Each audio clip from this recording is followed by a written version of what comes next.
Uh, it's a great honor for me to come and represent the President in this auspicious historical event. An event that marks the journey towards economic independence of our country. I also greet to you, all of you who are here. Greetings, very warm greetings, a message of congratulations for the President for his successful technical higher achievement, which is a payment for the struggle of many who have paid the struggle for independence with their blood, so that we, as the citizens of this country, can now build the country our way to meet with the challenges of our generation. This is a very important event for me personally. For years, I have been fighting. There's no country that can be run without a payment system. And when I was told this morning that I was coming to present the President, I ran to my office to have a little time for myself, only 10 minutes. I think I called him to say, when is it? He said, it's now. And I said, nah. I went on Sunday with my friend, a friend of ours called AI. What is this payment system? What are the elements of it? What will it do for us in South Sudan? What have we lost in managing our economy without a public payment system? So you, in the financial sector, the President will be fully informed of what we have lost and what we expect from the establishment and the installation of the system. I'm sure my friend Dr. Nsawa will remember that we have an ad hoc committee that was dealing with how we manage our banking system. It was chaired by myself. I also know that my sister, Bruna Chirisio, will know that, and all of you, the MDs and the CEOs, will know that. I have a personal interest in this system. I feel that the private banks in our country are not being controlled. A lot of money has gone out of this country.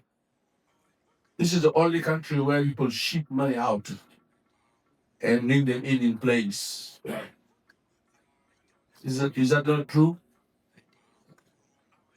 From today, with this system, we expect the banks to be fully compliant with the laws and regulations of our country.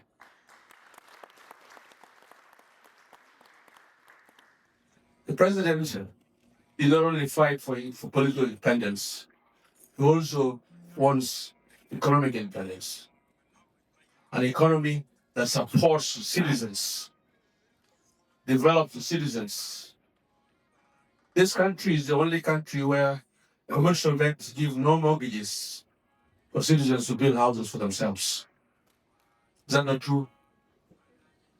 This country is the only country where commercial banks do not offer loans for businesses. And I can point at buildings and hotels owned by foreigners given loans through some commercial banks in this country. This must come to an end, and immediately so.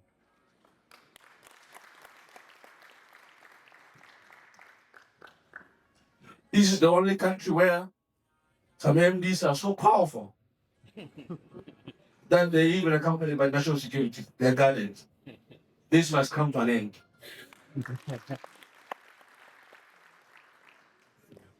We are a free country.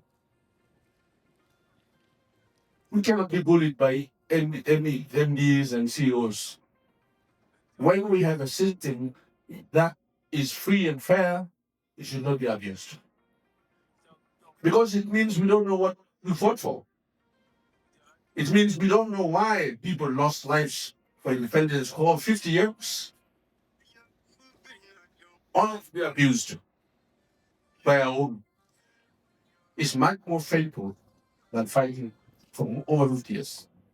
The president wants this economic system to deliver for the people, for the manifesto for which he was voted as the president of this country.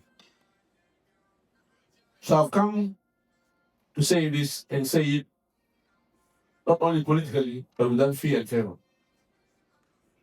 That the end for abusing the sovereignty of the Republic of South Sudan must be ended, and with immediate measures taken. I was listening carefully to the experts, DGs, and I was very proud in my heart that we now have personnel built for our banking system. I remember the president saying when we were supposed to join the East African community, and some people complained. He said, "Oh, we don't have the capacity to join this community. Oh, these people will come and take our jobs and so on." And the president said, "No, I know my people, when they are given an opportunity, they will stand at the challenge and they'll be there." And here we are today.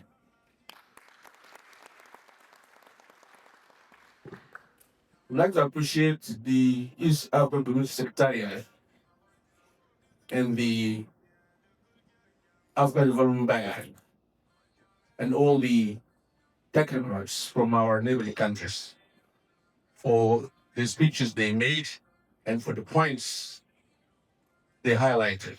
In particular, from the East African Secretariat, that this system will enable, in the time to come, the integration of our local currencies so that we can operate and pay using our local currencies. I think this is the point that our good system need to be congratulated and applauded for. One of the colonial control system that is operating is the dollar. So we're being sanctioned, we're being abused because we use the dollar. But if we can use our local currencies in the region, I don't want to get American, do I? And that's the way to go. This itself is the liberation of our continent, not only the region.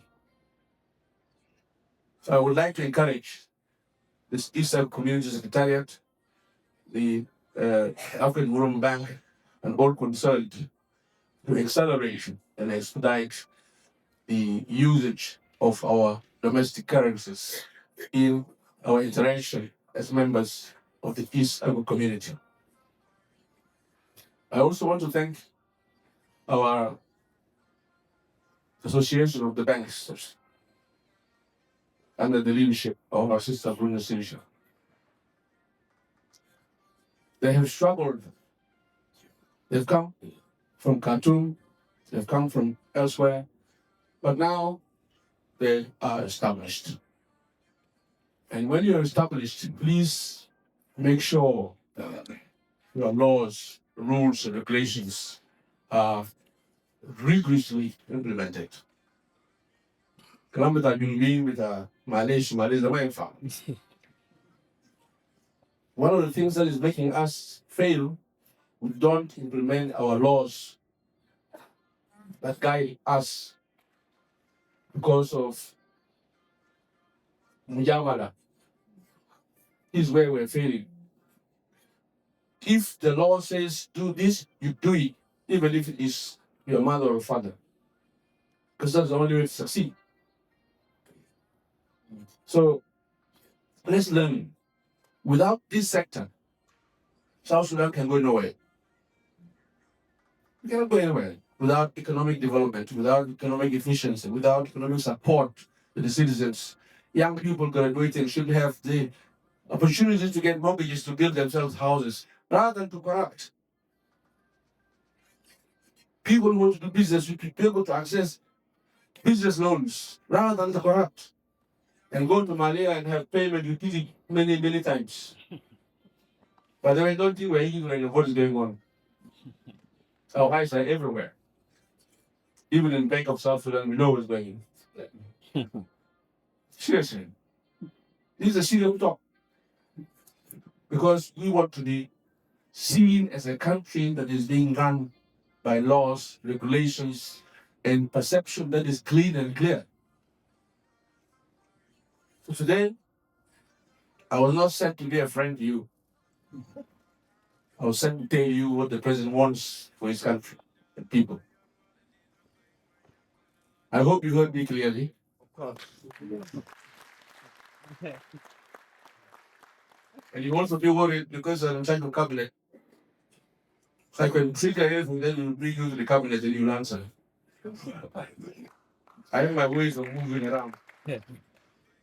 We really want success. And we speak this from our hearts. This generation of politicians is supposed to build the foundation for the country. And then we will leave you the floor for those who are young to carry on from there when you know the ground is firm and clear. So today, you have proven to us that we now have a foundation for the banking system. And there is no lucky man other than Dr. Adisabo. He started a long time ago. But then God brought him to come and launch it himself. Mabruk Yamo. And Mabruk to all of you, our DGs who spoke. And I do not normally do this protocol thing, a recognition of protocols. No, I just take it from that. But I really, in my heart, strongly appreciate what you've done. This is a achievement for our country. You've made us proud today. I know that the world will look at us and say what we read in newspapers about South Sudan is incorrect. Because we're striving to improve our banking system, we're building a national security sector, we have institutions which are now established and operational. Soon we'll go to a democratic process where the people will vote for their leaders and the country is built. It is hard for us, especially for us who are politicians, because we get insulted, we get accused, all kinds of things. If you don't have a strong heart, my friend, you'll be dead. But we struggle on and we keep on because we believe in our country, we believe in the independence of this country. I want to thank you very much for the opportunity, and I want you to applaud the president for appreciating and recognizing the efforts we have made today to have a payment system that will control the movement of money in our country. No one can tell me that money was not being carried to Shawala, to the Sanadik, Barawilua. This system, hopefully, will control the banks and make sure that even the missions, some of the UN agencies, the NGOs that do not have accounts in our banks should be forced to have banks in our accounts. You can't claim money outside to come and help South Sudan, and you keep the money in Kenya or in Uganda or somewhere else. When we have banks here, when Sabah we have a jolly. I did not hear a speech from our economic security members. They should be an important institution in this launch. The economic security sector has a lot to do, and they should not play ignorant. They know what is being carried out of our country. They know it. They should come and tell us how they will use the system to control movement of money. If they are not aware, they should be made aware. Without them, even what a server can do, you cannot be. What kids can do in the they will be. You need economic security to be part and parcel of the system, so that they know what's going on. Otherwise, I want to thank you very much for this opportunity, and I want to appreciate all of you, your various capacities, for the effort, the time, and dedication you put to have this system operational. Thank you very much.